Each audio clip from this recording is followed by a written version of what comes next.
Sir Mark, magkano yung pinakamalaki na benta isang araw? 11. Oh, grabe ka.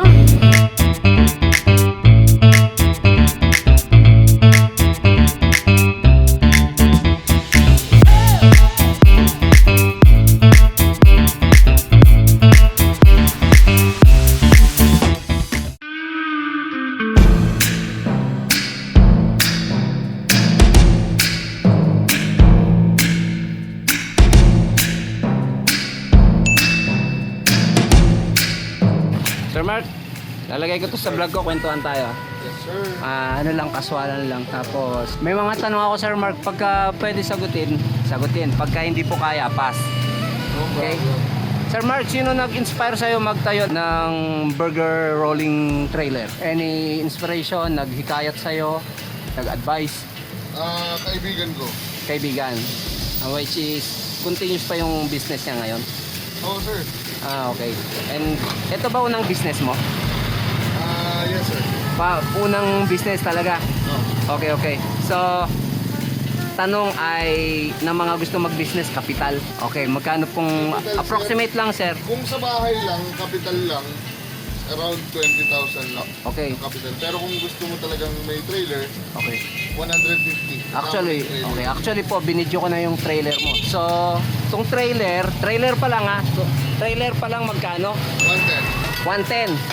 So, hindi naman siyempre maililipat tong trailer mo kung walang 4 wheels. Yes, sir. Sir Mark, magkano abutin ng ang budget sa 4 wheels ka kailangan? Iba-iba no?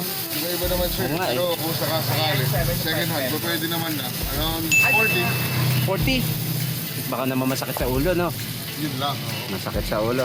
Tapos, sa pang-araw-araw na puhunan, Sir Mark, halimbawang may trailer ka na, magkano abutin? Maliit na lang.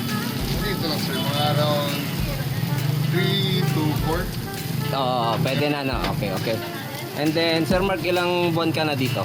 Nung pumesto ko dito, wala ka pa eh. Oo, sir. Wala. Mga June, July. So, kailan ka na? Ano, sir? Ha? October lang ako nagsimula. October. Okay. And then, medyo mahirap sagutin ng tanong sa negosyo. Ano, sir? Kailan kumita nung unang buwan? Kamusta? Malakas, sir, nung unang buwan. Malakas. Bare months dun eh. Ay, okay. October, November, December. Ayun ang Okay. kasalakasan natin, sir. Di ba? Okay. So, total of months na pagtitinda mo, October, November, December, January, February. 5 months pa lang pala, no? Yes, sir. Okay. And then, Sir Mark, obligadong magkaroon ng trabahador. Kasi dati andito si Mika, di ba? Oo, hindi naman, sir. Kailangan lang nung una dahil siyempre, gabay-gabay lang. Okay.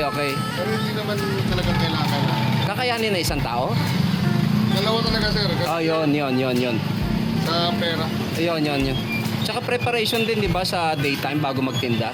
Preparation, sir, kasi siyempre 11 years na ako sa kusina. Okay. Medyo kaya. Okay. And then, ang order nyo po, boss, isang 75. Tsaka isang, okay lang po, matamaan kayo ng video. Dalawang 75. Hindi pwede. Okay, dalawa. Ayan. Check nyo yung vlog ko po Papa Jo. Papa Jo. Opo. J-O apostrophe S. Dalawang uno Akin po po, yung no? fried chicken. Dalawang uno po, no? 75. Okay, sa akin po yun. Eh, nagbablog po kami. And then, Sir Mark, magkanong pasweldo kapag ka sa helper? 450, 400, no? 400, free 400. food. Free foods, no? Okay. And then, ano naging problema mo sa food trailer? Meron ba? Marami, sir. Marami. Siyempre, kapag clearing, Pestuhan. Pestuhan tayo, sir. Pestuhan, sir. Kapag pinalis, alis. Kapag pinabalik, pero na. Kung papipilian ka, pwesto o food trailer? Food trailer, sir. Siyempre, sir, no? Kasi Number 1 yun, sir, kasi unang-unang less. upa. Less upa. 20 agad yun, no? Upa agad. So, medyo mabigat na tanong. Yes, sir. Okay lang Sir Mark, kaya kumita ng 500 isang araw? Up, sir. Up? Mas mataas? Guaranteed na yun, 500 isang araw. Oh, sir. Okay, galing. Magkano yung pinakamalaki na benta isang araw? 11. Grabe ka. 11. Paano yun? Paspasan yun. Oh, sir. Walang pahingaan, ngarag-ngarag yun. Ano lang yun, sir? 3 hours dire-diretso? Oo. Pero 3 hours. 3 hours lang? Kinaya mo yun? Oo. 11,000? Grabe. Dire-diretso. Siguro mga 8 mil lang yun, sir. 8 mil na dire-diretso. Grabe, bakbakan yun sir ha. Walang pahingahan yun. Sino katulong mo nun? Si Mrs. lang. Si Mrs.? Wala. Grabe, anong buwan yun? Disyembre. December. December, okay. And, 28. okay. Daming pera. Ano yun? 13th month.